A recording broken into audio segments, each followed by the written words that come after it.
एक समय की बात है। भगवान गौतम बुद्ध एक गांव में धर्म सभा को संबोधित कर रहे थे।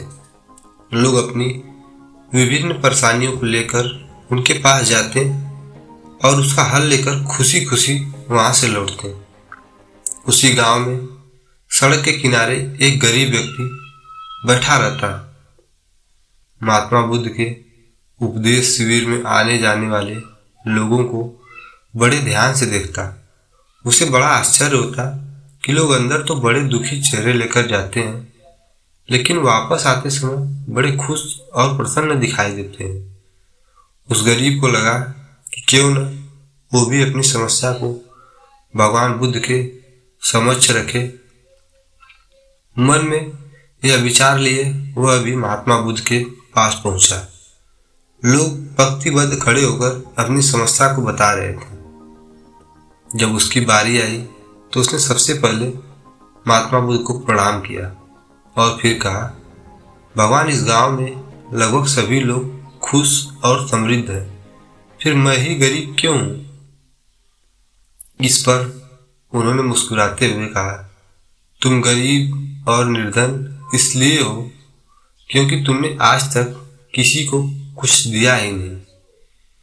इस पर वह गरीब व्यक्ति बड़ा आश्चर्यचकित हुआ और बोला, भगवान, मेरे पास भला दूसरों को देने के लिए क्या होगा?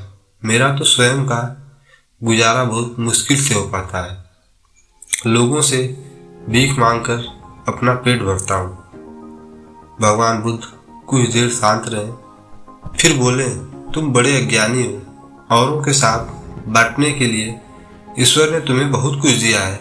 मुस्कुराहट दी है जिससे तुम लोगों में आशा का संचार कर सकते हो। मुख दिया है ताकि लोगों से दो मीठे शब्द बोल सकते हो, उनकी प्रशंसा कर सकते हो। दो हाथ दिए हैं, लोगों की मदद कर सकते हो। ईश्वर ने जिसको ये तीन चीजें दी हैं वह कभी गरीब और निर्धन हो ही नहीं सकता। निर्धनता का विचार आदमी के मन में होता है। यह तो एक भ्रम है, इसे निकाल दो। कभी भी मन में निर्धनता का भाव उत्पन्न न होने दो। गरीबी अपने आप ही दूर हो जाएगी।